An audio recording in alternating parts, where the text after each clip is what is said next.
প্রশাসনকে বলবো, আমি প্রশাসন ভাইদেরকে বলবো, লেভেল প্লেইং ফিল্ডের জন্য কোনো অবস্থাতেই যাদের বিরুদ্ধে ওয়ারেন্ট নাই, যারা জামিনে আছে এরকম কোনো আসামিকে, এরকম কোনো ব্যক্তিকে অবশ্যই আপনি অ্যারেস্ট করতে পারবেন না।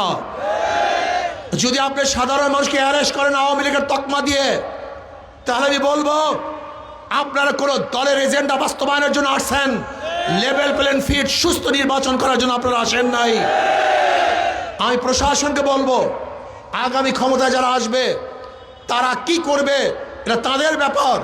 আপনি মাত্র কয়েকটা দিন আছেন, এই মুহূর্তে যারা দোষী না নির্দোষ যে দলই করুক না কেন, কোনো অবস্থাতেই তাদেরকে অ্যারেস্ট করা যাবে না, হয়রানি করা যাবে না। যদি কোনো অবস্থাতে আপনি হয়রানি করেন, যাদের বিরুদ্ধে কেস নাই, ওয়ারেন্টের আসামি না, তাহলে আমি কিন্তু হাজার হাজার জনগণ নিয়ে থানা ঘেরাও করতে বাধ্য হব। আমি নির্বাচনে করব কি করব না এই ডিসিশন নিতে বাধ্য হব। আমি চাই সমস্ত মানুষ ভয় ভীতির ঊর্ধ্বে থেকে সুন্দর এক পরিবেশে তারা ভোট অধিকার প্রয়োগ করবে, এইটা আমার প্রশাসনের দাবি। এবং আমার সাংবাদিক বন্ধুদেরকে বলবো, একটা সুন্দর নির্বাচন উপহার দেওয়ার জন্য আপনারা সব সেন্টারে যাবেন। ইসি যে বলেছিল যে মোবাইল নিয়ে ঢুকতে পারবে না, আজকে সেই আইন রহিত করেছে। এখন সবাই মোবাইল নিয়ে ঢুকতে পারবেন।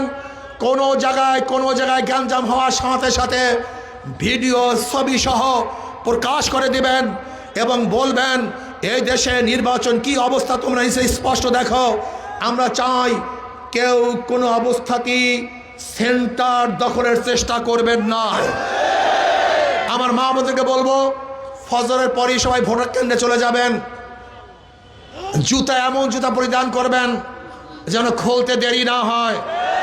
কেউ যদি ভোট ডাকাতি করতে আসে তাহলে দুই হাতে দুই জুতা দিয়া গালের মধ্যে ভোট দিয়া দেবে ইনশাআল্লাহ।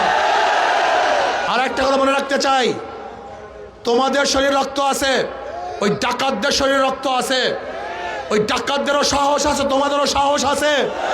আমি মনে করি মুমিনের ইমানের সামনে ডাকাতদের ইমানের কোনো শক্তি নাই।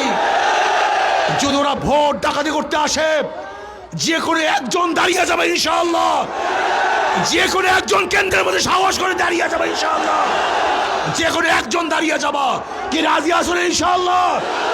কে কে রাজি আছো? নারায়ে তাকবীর, নারায়ে তাকবীর।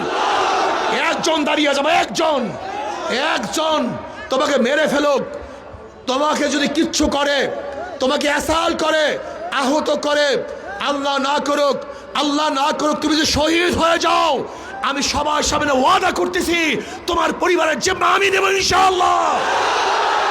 তোমার পরিবারের জিম্মা আমি নেব ইনশাআল্লাহ। তোমার সন্তান, তোমার স্ত্রীর জিম্মা আমি নেব।